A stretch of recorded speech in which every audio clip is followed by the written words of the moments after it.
शरीर से पूरी तरह अपंग, व्हील चेयर पर बैठा ये इंसान, जिसका शरीर तो पूरी तरह बेजान था, लेकिन दिमाग एक आम आदमी से कई गुना ज़्यादा ताकतवर था। Steven Hawking.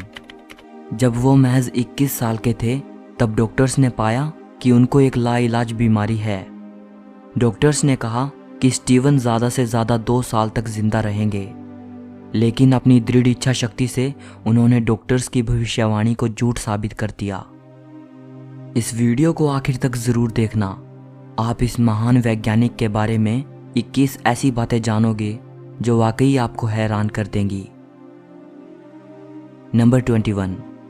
एक इंटरव्यू में स्टीवन हॉकिंग से पूछा गया कि उनकी नज़र में संसार का सबसे दिलचस्प रहस्य क्या है। स्टीवन हॉकिंग ने जवाब दिया, औरतें। उन्होंने हंसते हुए कहा कि उनके लिए औरतें एक अबूझ पहेली हैं। नंबर 20। स्टीवन हॉकिंग के जन्म और मृत्यु से एक बड़ा संयोग जुड़ा हुआ है। जिस दिन ग्रेट साइंटिस्ट गैलीलियो गैलीली की मृत्यु हुई थी, उससे पूरे 300 साल बाद 8 जनवरी 1942 को स्टीवन हॉकिंग का जन्म हुआ था और दुनिया के सबसे महान साइंटिस्ट एल्बर्ट आइंस्टाइन के बर्थडे वाले दिन स्टीवन की मृत्यु हुई। गजब की बात यह है कि ये तीनों ही अपने समय के सबसे महान साइंटिस्ट रहे। नंबर 19। 2010 में दिए एक इंटरव्यू के दौरान उनसे पूछा गया कि आप अपने बच्चों को क्या सलाह देना चाहेंगे। प्रोफेसर हॉकिंग ने जवाब में कहा, मैं अपने बच्चों को यहाँ 3 अहम सलाहें देना चाहूँगा। पहली, याद रखना, हमेशा ऊपर सितारों की तरफ देखना, नीचे पैरों की तरफ नहीं।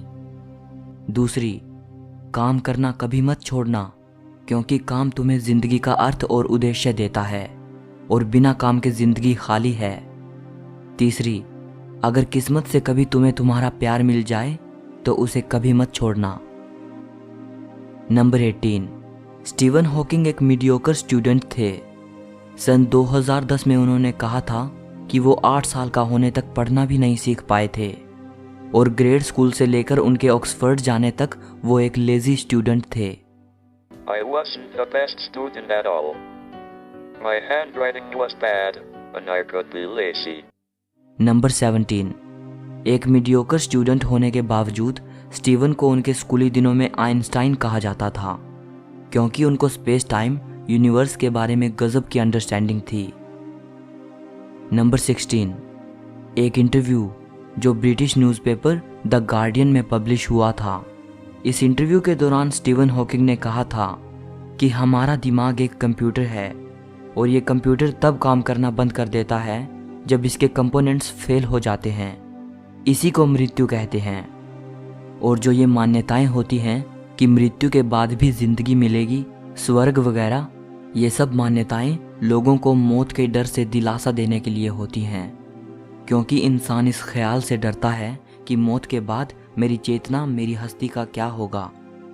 स्टीवन हॉकिंग के इस विचार से मिलता जुलता उर्दू के महान शायर मिर्ज़ा गालिब का एक शेर है, हमको मालूम है जन्नत की हकीकत, लेकिन दिल के खुश रखने को गालिब ये ख्याल अच्छा है।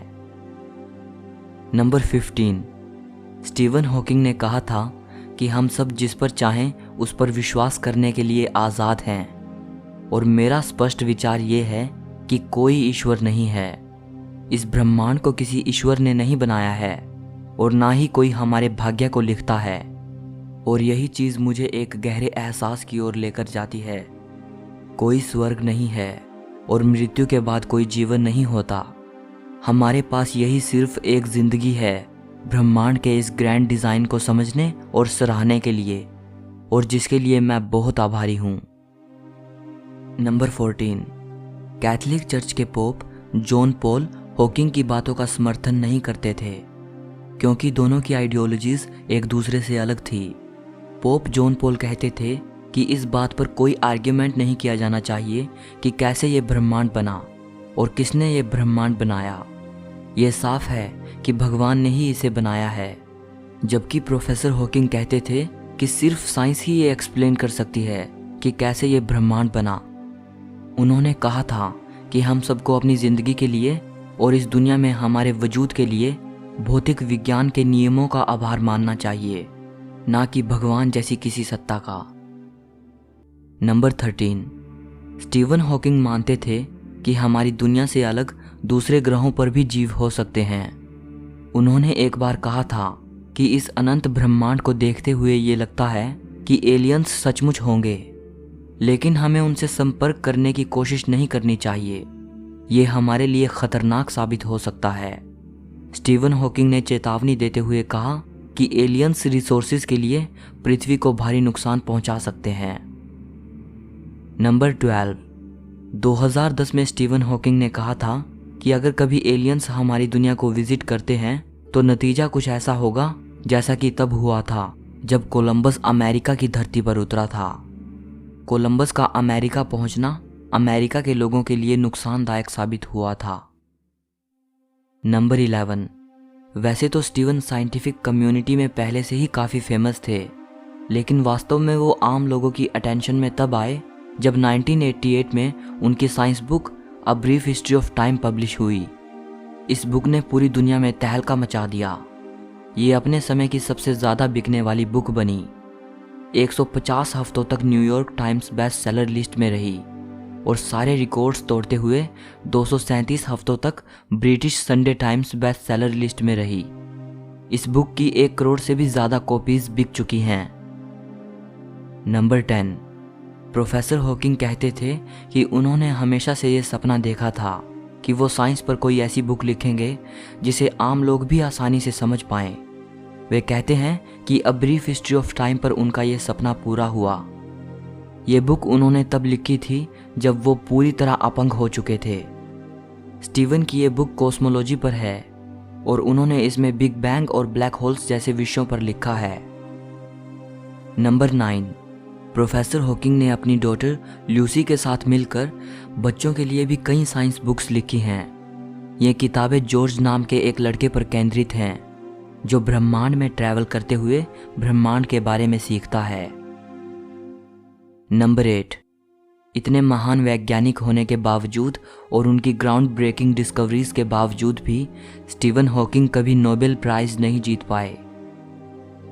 नंबर 7, स्टीवन एक फेमस साइंटिस्ट तो थे ही, लेकिन वो बहुत से टीवी शोज जैसे स्टार ट्रेक, द सिम्पसन्स और द बिग बैंग थियरी में भी नजर आ चुके हैं।